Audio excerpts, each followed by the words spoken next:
low, so I wasn't going to film this, but I thought some people might be interested in knowing what I'm bringing on this hike with me. You park your car down at National Park and the shuttle bus takes you into the start of the walk and then picks you up at the end of the walk. The shuttle bus only comes like every hour, so you need food as well, and also it's a 20k walk, so it's always nice to stop and have some food. So I'm bringing some electrolytes, some popcorn, 2 muesli bars and some lollies, crackers with some cream cheese on them.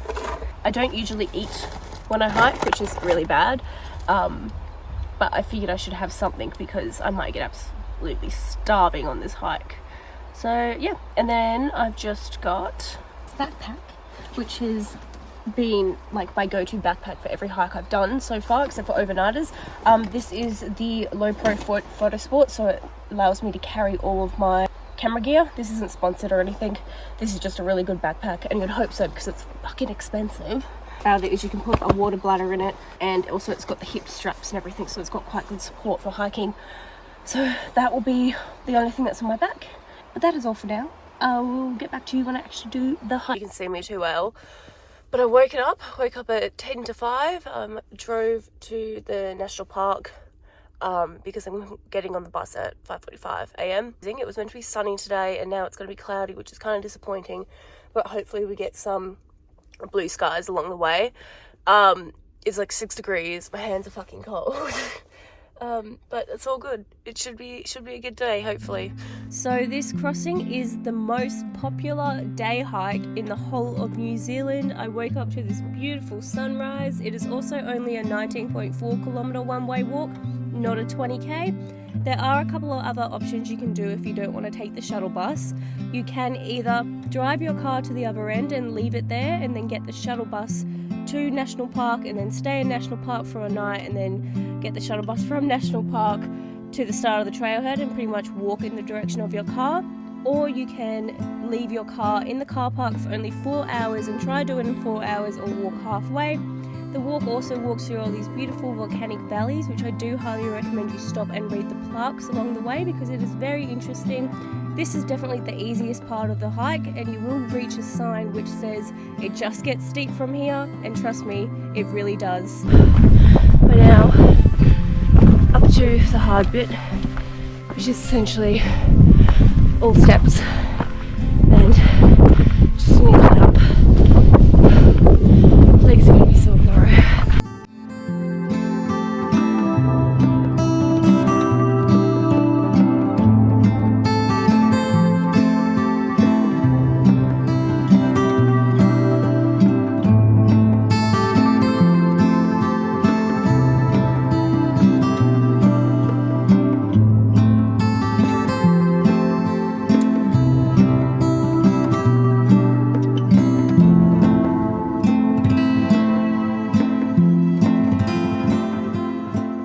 Got very fucking cold as soon as I hit around that corner, and now I'm happy that I brought my fucking puffer jacket, but I'm regretting the fact that I did not bring my gloves, because even holding my phone filming this is fucking freezing. They did say it can get like 4 to 6 degrees up here, and I'm feeling it.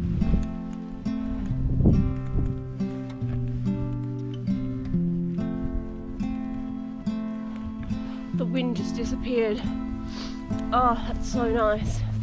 I can actually hear as well. That's the other thing. I wish I brought something to cover my ears, because all I can hear is the wind like rushing into my ears. And something to cover my nose, because my nose is just running. But it's very flat in this section. The hardest part is apparently red crater to blue crater. I think it's called blue, it might be called emerald. That part is coming up now. Obviously, give you guys some updates. I'll let you know how it goes. So once you pass that flat section, you will start heading uphill again. You'll reach a sign that says check for the weather conditions, so make sure you do.